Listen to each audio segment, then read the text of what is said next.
Ya tenés tu terreno. Ya imaginaste cómo serán los planos. Solo te queda pensar en tu propia casa. ¿Lo pensaste? Llámanos, te escuchamos y te contamos cómo podés construir esa casa que siempre soñaste tener. Sistema Casa es la forma más accesible y rápida de tener tu casa 100% en ladrillos. Una manera original de acceder a esa construcción que siempre soñaste y nunca se te dio la oportunidad. Sistema Casa, una forma innovadora de construir viviendas. Para más información, comunícate al 011-6009-0707 o ingresá a www.sistemacasa.com.ar.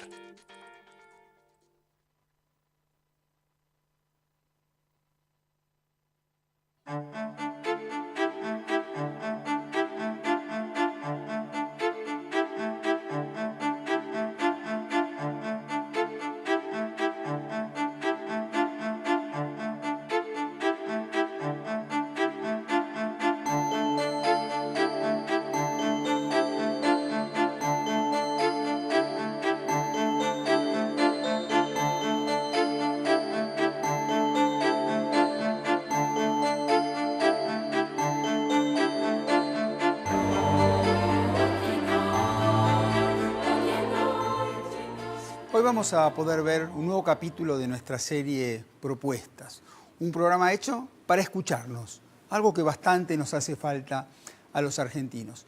El tema de hoy es la política exterior argentina.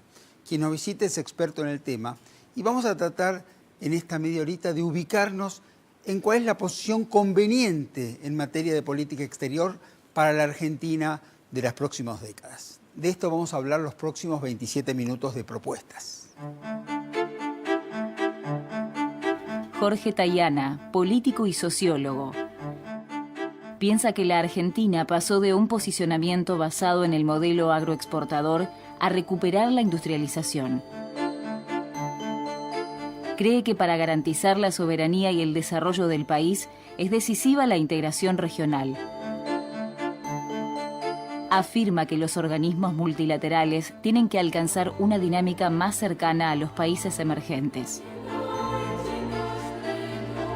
Para conocer un poco más su visión sobre distintos temas que nos interesan, Jorge Tayana hoy nos da su propuesta.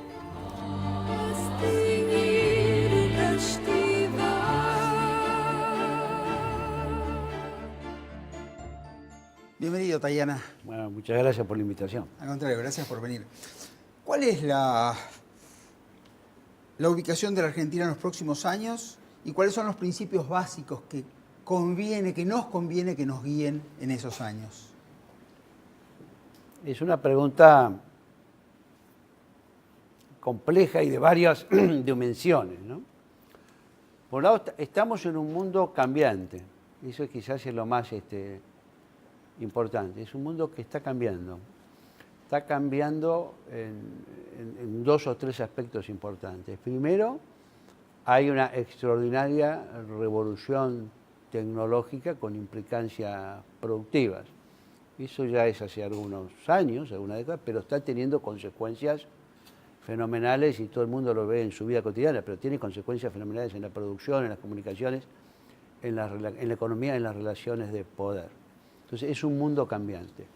Dos, es un mundo donde se está desplazando el liderazgo y el dinamismo económico del oeste hacia el este y del norte hacia el sur. Este es un proceso que se está dando bastante rápido, pero que es un proceso de largo plazo, no se da en 2 o 3 años, se da en algunas décadas. Este es un mundo que está dejando de ser el mundo unipolar de la posguerra fría, conducido por Estados Unidos, y se está transformando paulatinamente en un mundo multipolar. Primero en lo económico. Están surgiendo polos. El más obvio es esto que sabemos de China, el surgimiento de la India, el refortalecimiento de Rusia, la emergencia de varios países más, Turquía, India, Sudáfrica, Indonesia, Europa mismo, que sigue en una crisis grande, pero sigue siendo una gran potencia, y Estados Unidos, que todavía es el 22% del Producto Bruto Mundial, y la emergencia de Latinoamérica, que no es un tema menor. O sea, es un mundo multipolar en lo económico. Este mundo multipolar en lo económico tiende a convertirse en un mundo multipolar en lo político. Los recientes sucesos de Siria, ¿no? Estados Unidos que dice vamos a atacar Siria y no ataca Siria porque no lo dejan. El mundo se pone de acuerdo entre Putin, el Papa y varios de los países en desarrollo, entre ellos la Argentina, dicen no, eso es una barbaridad, hay que buscar una solución negociada del conflicto, ¿no? Y se logra un compromiso de destrucción de armas químicas de Siria. O sea, no, empieza a ser un mundo multipolar en lo político. Todavía no es claramente un mundo multipolar en lo militar, donde Estados Unidos sigue siendo un país con una capacidad de destrucción fenomenal y con más del 45% del gasto de defensa mundial en un solo país. Ese es el mundo que tenemos, ese es el mundo que viene. El dinamismo está en los países emergentes, es decir, son los países que más crecen, aunque todavía los países desarrollados siguen siendo una parte muy significativa de la economía mundial. En ese mundo está la Argentina y esta situación ha hecho que vivamos una década, sobre todo la primera década y una segunda década del siglo, con algo que no vivíamos desde los años 40 del siglo XX. Y es que lo que era la famosa doctrina Prebisch, del deterioro de los términos de intercambio, no vale. O sea, Prebisch decía, para comprar un tractor todos los años hace falta más bolsas de trigo. Es decir, el incremento de precio de los bienes, de los productos primarios, es inferior al incremento de precio de los bienes industriales. Bien, esto no se está cumpliendo por varias razones.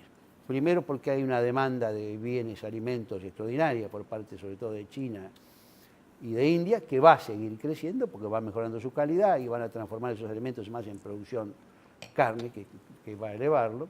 Y dos, porque la revolución tecnológica hace que la producción de bienes industriales tenga una tendencia a caer de precio muy rápidamente. Esas dos condiciones hacen que la situación para la Argentina, para buena parte de los productores de alimentos y en parte también de materias primas, sobre todo en los años pasados, de minerales, etcétera, sea extraordinariamente positiva en el escenario mundial y pensemos que Argentina tiene una onda larga de posibilidades de crecimiento. Es decir, estos 10 años de crecimiento que hemos tenido van a sostenerse. Ese es el primer punto, esa es la Argentina en que estamos.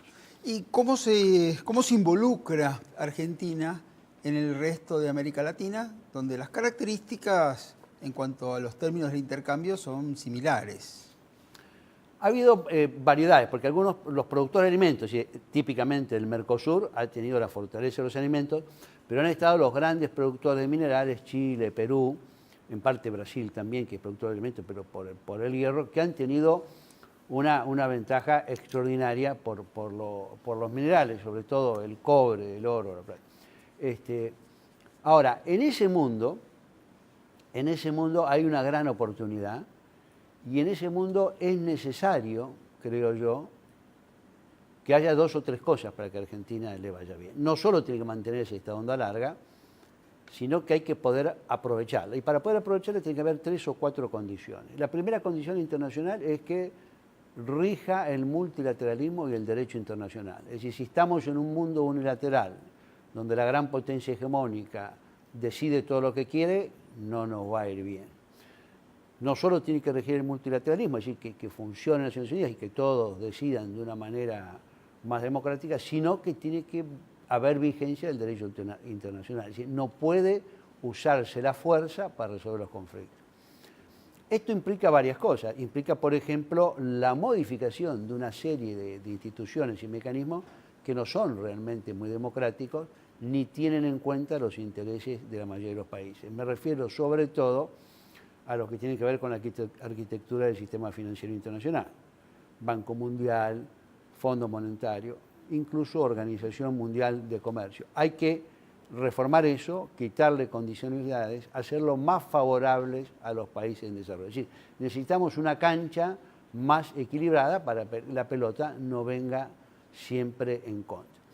Si tenemos esa condición estratégica favorable y si tenemos un campo de juego más equilibrado, más nivelado, nosotros necesitamos autonomía política para poder buscar los mejores acuerdos, las mejores negociaciones que busquen el interés nacional. Y para eso, un elemento, creo yo, esencial, y ahí voy a lo de la región, es avanzar en integración regional. Esa integración, ¿qué tiene que ser? Porque Europa ha hecho, post Segunda Guerra Mundial, una integración en unos 30 o 40 años muy fuerte en lo político, en lo económico, en lo institucional. Ahora está con problemas. ¿Cuál sería el camino adecuado para esta unificación de los países de América Latina? En general, en el caso del Mercosur, sobre todo, que es lo que se miró más, nosotros seguimos mucho el modelo europeo de construcción de la Unión Europea. Ahora está en problemas y está claro que uno de los problemas centrales ha sido la construcción de una moneda Única. Común, única, ¿no? Yo creo que de todas maneras el modelo de la integración sigue siendo vital, pero tiene que ser hecho a nuestro ritmo y a nuestras posibilidades. En mi opinión, para que haya integración es esencial en la región que se mantenga y se fortalezca aún más la alianza estratégica Argentina-Brasil, Brasil-Argentina. Sin alianza estratégica Argentina-Brasil, Brasil-Argentina no hay unión en Latinoamérica, no hay unión en América del Sur, no hay ni siquiera existencia posible real del Mercosur ni de la Unión. ¿Y esa unión argentino-brasileña en qué áreas se debe dar prioritariamente? Se tiene que dar en todas. Se inició hace no muchos años, esto tiene altos y bajos, pero esto lo empezó, tuvo un primer momento con Perón en los 50, pero en realidad después lo empezó Alfonsín con Sarney, ¿no es cierto?, en los 80 y tantos, 87. O sea que es reciente. Tuvo el tema estratégico nuclear, o sea, el abandono de la hipótesis de conflicto, pero en realidad el secreto es el avance estratégico en integración productiva. Nosotros tenemos que tener cadenas de valor integrado. Esto sucede en parte a nivel de la industria automotriz, pero lo que pasa es que a nivel de la industria automotriz lo hicieron las empresas multinacionales y por lo tanto lo hacen las empresas multinacionales, que en este caso nos favorece porque nos permite una serie de desarrollo de industria, una importación, pero también nos deja un déficit de autopartes grande. Pero la verdad es que no puede ser que el proceso de integración esté dirigido por las empresas multinacionales, que tienen sus intereses, por supuesto, y tienen sus prioridades, su desarrollo. Nosotros tenemos que tener una estrategia de integración productiva que abarque el conjunto de las ramas productivas. ¿Y por qué necesitamos esa integración productiva? Porque tal como se va conformando el mundo, tal como se va dando ese proceso de globalización y tal como se está dando el proceso productivo, que es un proceso que es en parte globalizado y focalizado en distintas partes y distintos países antes de empezar el proceso productivo. Los países desarrollados, ¿con qué se quedan? Se quedan con el diseño y con la ingeniería y trasladan a distintas partes parte del proceso productivo. Nosotros tenemos que recuperar eso y tenemos que ser capaces de ponerle valor agregado, diseño, ingeniería, inventiva y creatividad a nuestra producción. Si nosotros no avanzamos en eso y lo hacemos en nuestra región, no tenemos posibilidades de competir en el mercado mundial ni de tener presencia. ¿Cuáles son las principales dificultades o las principales limitaciones que usted ve que pueden llegar a retrasar o a dificultar esta alianza? ¿Son de tipo político, cultural, económico, de competencia? Es un poco todo, ¿no? Es un poco todo. Hay historias largas. Primero hay que conocerse bien, hay que conocerse mejor. Los brasileños recién hace pocos años que están aprendiendo castellano. Nosotros no aprendemos portugués, un poquito. Ha habido un intercambio turístico, comercial, que uno cree que es menor, pero ha servido para que nos conociéramos mejor. Pero el conocimiento incluso comercial argentino de Brasil, ¿hasta dónde llega?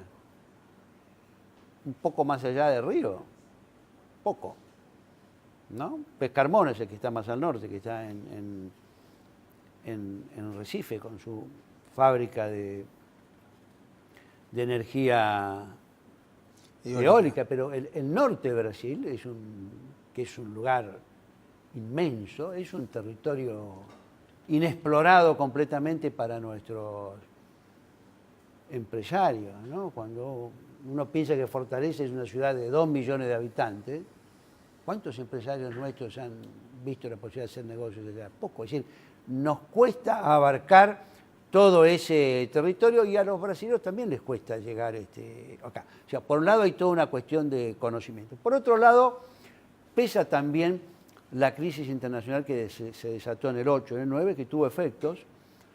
Tuvo efectos en la Argentina, tuvo efectos en Brasil. Más grande, Brasil tuvo una tasa de crecimiento muy, muy baja. Y cuando decrece la tasa de crecimiento, es más difícil acordar y empiezan los problemas, empiezan las dificultades comerciales, las peleas, las cosas menores. Yo creo que ahí habría que tratar de no equivocarse. Es decir, frente a las dificultades en un proceso de integración que es complejo, que tiene intereses, que hay que afectar o que hay que compensar de alguna manera y que hay que saber procesar, hay dos actitudes posibles. O uno se frena y dice, no, mira, acá el asunto está muy complicado, frenemos un poco el ritmo, bajados cambios, dejemos las cosas casi en punto muerto y cuando las cosas mejoren o haya más posibilidades, avancemos. Yo creo que eso es una actitud equivocada.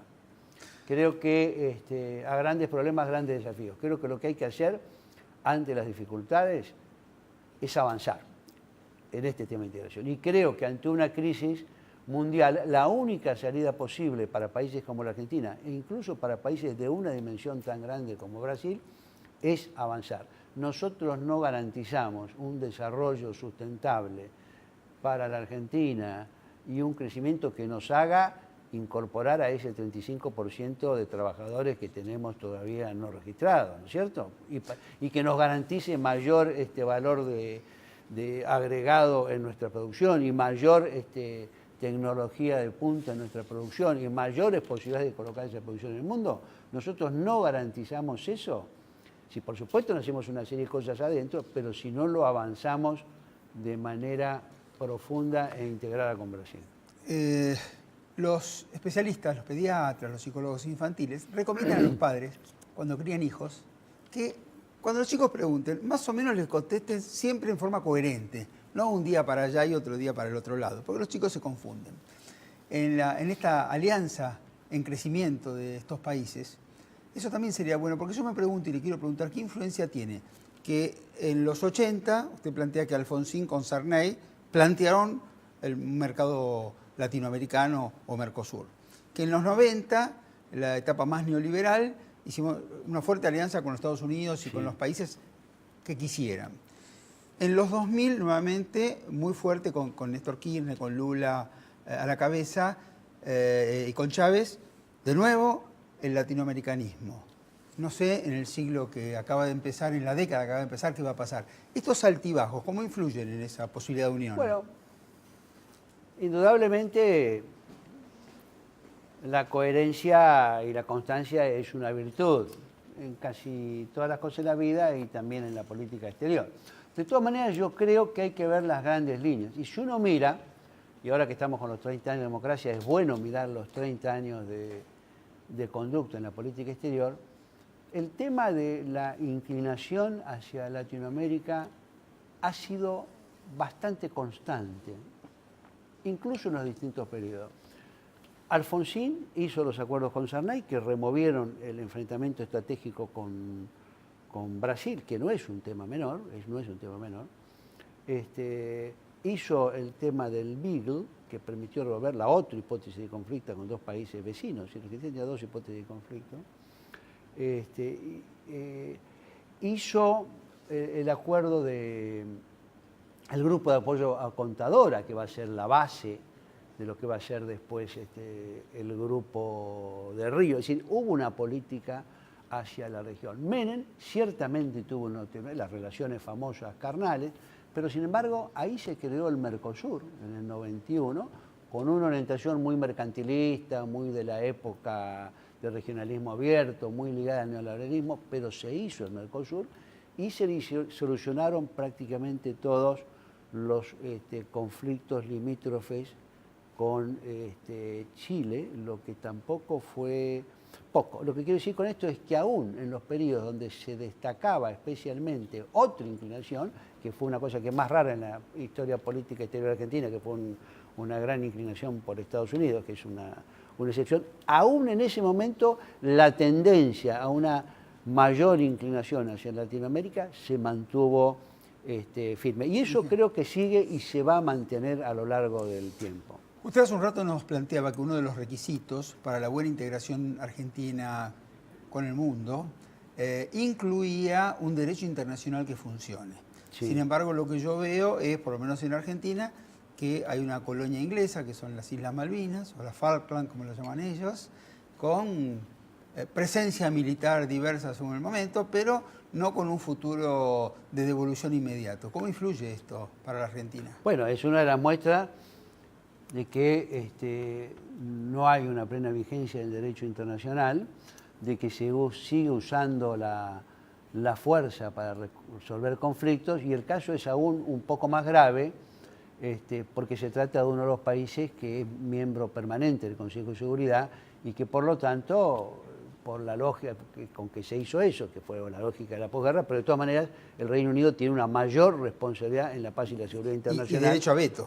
Claro, por ser miembro permanente del Consejo y tener derecho a veto, tiene una responsabilidad mayor en cumplir con lo que establece. O sea que eso es mucho peor.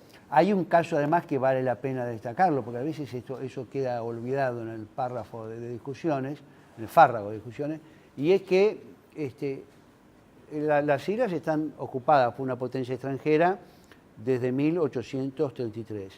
Nunca, y eso sí hablamos de coherencia, nunca, pero nunca, ningún gobierno argentino consintió la ocupación de esas islas. Nunca. Es una coherencia absoluta desde 1833, desde que Manuel Moreno, el hermano de Mariano, que era el representante de la Confederación Argentina en Londres, presentó su primera reclamo por la ocupación de las islas en 1833, nunca el gobierno argentino consintió eso. Y eso le da una solidez al reclamo que no tienen, y una consistencia que no tienen otros reclamos. Digo esto porque, por ejemplo, hace poco se comparaba con el tema de Gibraltar, que es otro caso de un territorio, en ese caso español, ocupado también por el Reino Unido por la fuerza, pero Gibraltar fue cedido en perpetuidad al Reino Unido por el Reino de España en el Tratado de Utrecht de 1713, o Belice, que es un caso de reclamo histórico de Guatemala, que hubo un tratado de concesión a los británicos en 1857 por una explotación maderera. ¿No? Es decir, nosotros nunca consentimos nada. O sea, el caso es claramente una flagrante violación del derecho, es una ocupación por la fuerza de un territorio ocupado y obviamente se trata de un caso de colonialismo por haber un territorio colonizado, porque ya se ha desmembrado un país y no se trata de un pueblo colonizado, porque no hay un pueblo colonizado en términos del derecho internacional y en términos de Naciones Unidas,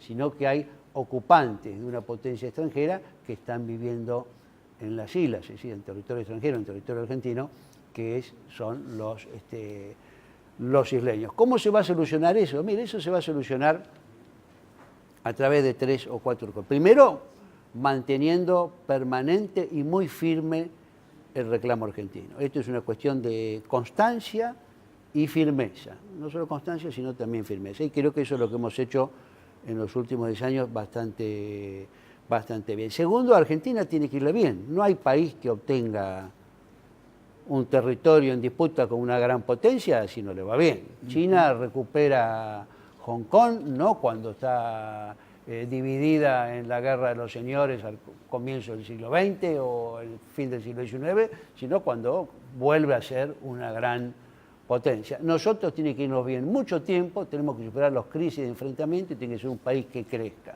Segundo punto. Tercer punto, nosotros tenemos que avanzar en integración regional. El reclamo tiene que ser un reclamo regional porque es muy distinto decirle no negocio a la Argentina que decirle no negocio a Latinoamérica. En la medida que Latinoamérica y sobre todo Sudamérica sea un actor económica y políticamente relevante en las relaciones internacionales y en la medida que Argentina sea una parte importante de eso, en esa misma medida habrá posibilidad de recuperar no la soberanía, sino el ejercicio efectivo de la soberanía sobre las islas. ¿Y cuándo se van a sentar a negociar los británicos? Los británicos tienen una diplomacia bastante inteligente hace mucho tiempo. Se van a sentar a negociar cuando vean que no sentarse a negociar es más costoso políticamente que sentarse a negociar. Nosotros lo que tenemos que hacer es tratar de que el costo de no sentarse a negociar sea cada vez más alto para el Reino Unido. Uno de los lugares donde en el mundo moderno se negocia internacionalmente es el G20, el grupo de los 20, que serían los 20 principales países del mundo, supuestamente, entre los cuales está Argentina. Entiendo que es la primera vez que Argentina está en algún grupo de referencia como eje central, incluso en algún momento con la presidencia. ¿Qué importancia tiene para nosotros esta unión? Bueno, tiene muchísima importancia. Efectivamente, nunca Argentina estuvo en un grupo tan importante. El G20 existe como grupo de ministros de finanzas desde el 99 o el 98. O sea, fue creado por Canadá, una iniciativa de Canadá. Pero es a fin del 2008, con la crisis mundial, cuando los principales presidentes deciden transformar el G20 en una summit, es decir, en una reunión de jefes de Estado y de Gobierno, que de hecho lo que busca es superar las limitaciones del G8. El G8 fracasa como presunto directorio de los países desarrollados, más Rusia del mundo, y entonces, ante la crisis, se apela al G20, al que se ve más representativo, porque tiene países en desarrollo, y ahí lo toma. Argentina nunca tuvo un rol tan importante en las relaciones internacionales. Tayana, esta música nos indica que se nos acabó el tiempo. ¿Se sintió cómodo? Muy cómodo, muchas gracias por la invitación. Gracias por venir.